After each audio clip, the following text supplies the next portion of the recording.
lah. Udah lu start. Oke. Ya record. Jadi Oke. sekarang bahasanya tentang ini dulu ya, tentang dari hasil kemarin UTS gua dulu.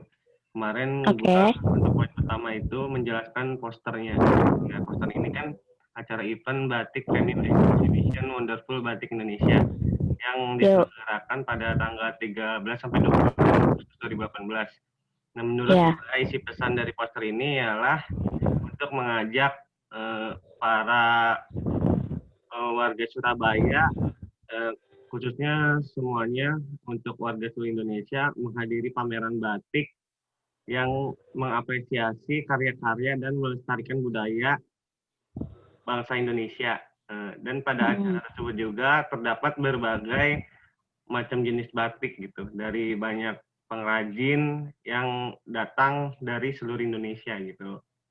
Terus desain poster ini menurut gua tuh dirancang untuk menjadi solusi bagi permasalahan bagaimana menginformasikan kepada masyarakat luas, khususnya masyarakat Indonesia mengenai betapa berharganya batik sebagai salah satu karya Indonesia yang harus dilestarikan.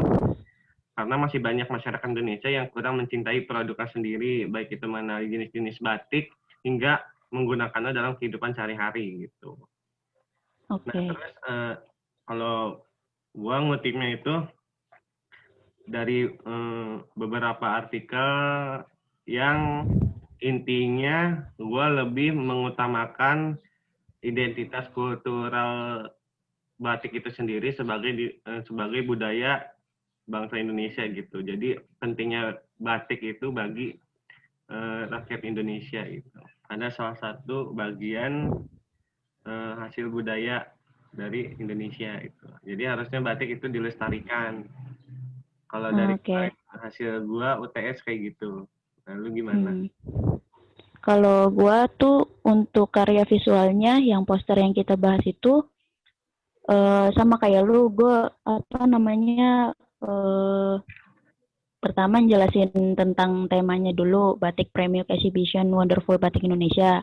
Nah, dalam poster yang kemarin kita bahas itu kelihatan kan ada gambar kain batik sama bagian background atas poster juga ilustrasinya menyerupai wanita yang sedang memegang saksofon sama berselendang batik, sorry. Nah, di dalam poster itu juga kayak memberikan penjelasan gitu untuk seperti kayak keterangan waktu, tanggal, sama acaranya tuh diselenggarakan tempatnya atau lokasinya di mana gitu.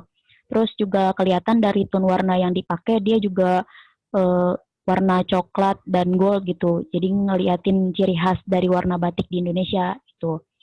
Nah, terus untuk permasalahan yang coba diatasi sama poster yang kita bahas kemarin, kalau gue bagaimana para audiens bisa mengerti maksud dan tujuan dari desain poster itu dibuat gitu dengan mencantumkan beberapa objek ilustrasi yang dianggap dapat mempresentasikan maksud dari e-poster tersebut. Salah satunya paling mendominasi di poster tersebut ya gambar batik itu, dan memberikan yang tadi yang gue sempet tadi di awal gue jelasin informasi-informasi kayak tanggal, bulan, tahun, sama tempat dan tema acara gitu. Nah, karya visual ini juga ditantang untuk membuat ketertarikan para audiens juga untuk datang dan meramaikan acara tersebut, eh, dan calon audiens tuh berusaha untuk bisa memahami e-poster yang dibuat sama penyelenggara kayak gitu.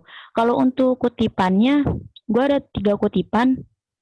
Yang pertama itu kutipan untuk judul artikelnya audiens dalam periklanan sebagai target market. Terus yang kedua, faktor yang mempengaruhi sikap audiens terhadap brand atau produk. Terus perancangan media promosi Museum Seni Rupa Magelang gitu melalui ilmu DKV. Tuh. Nah, dari ketiga artikel tersebut, gue lebih apa namanya eh lihat gimana si poster itu untuk mencapai target market mereka. Terus bagaimana audiens yang ngelihat poster tersebut, maksudnya bisa kayak, oh ini poster apa namanya eh apa tentang pameran batik gitu. Dan kira-kira apa namanya target marketnya tuh mau ke arah mana sih? Mau ke kalangan orang biasa kah atau ke kalangan orang atas kah gitu? Atau hanya ke kalangan orang yang suka batik atau suka fashion gitu. Terus untuk yang terakhir itu yang perancangan media promosi melalui ilmu DKV juga dari poster tersebut kira-kira apa aja gitu kayak elemen desain yang dipakai, terus elemen apa yang mendominasi gitu, terus warna-warna apa yang dipakai sama poster tersebut gitu Del. Jadi mungkin kalau kita simpulin dari pembahasan lu dan gue itu mungkin untuk pendahuluannya kita bisa mulai dari apa itu batik dulu kali ya. Habis itu bisa masuk ke apa namanya bagaimana audiens zaman sekarang melihat tentang batik. Terus bisa juga terus nanti kita lanjut lagi tentang apa namanya batik dalam ilmu DKV gitu kali ya Del ya. Ya, gue setuju sih. Jadi kan untuk pendahuluan pasti kita mengenali batik dulu kan. Mungkin mengerti tentang batik. Terus ya mungkin dikit alasan pentingnya batik tuh harus dilestarikan gitu. Ya. Nah itu baru nanti mungkin pandangan Indonesia saat ini gitu loh. Itu nanti menjadi apa sih namanya permasalahan lagi di tahap berikutnya. Jadi permasalahan rakyat Indonesia kenapa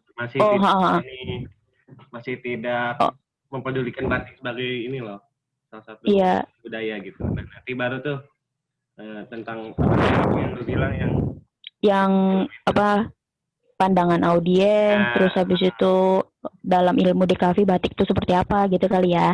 Ya, betul. Paling Oke. itu untuk pendahuluan. Nanti kan step berikutnya pembahasan nanti ada poinnya lagi. Oke, siap. Paling itu aja sih. Sayang sih kurang satu nih perempuan ya. Iya. Untuk Pak Dam, mohon maaf sebelumnya ini kita cuma berdua doang saya sama Fadil karena memang kebetulan si Robi nih kemarin sepertinya dia UTS nggak ngirim apa namanya hasil jawaban dia Pak gitu, terus dihubungin juga dia nggak ada kabar. Saya ngechat cuma di read doang. Jadi ya udah kita sepakat untuk berdua aja kalau gitu. Sebelumnya mohon maaf ya Pak. Iya Pak, mohon maaf Pak. Stop ya. Oke. Iya oke. Udah kali ya. Ya sekian dari kita Pak. Terima kasih.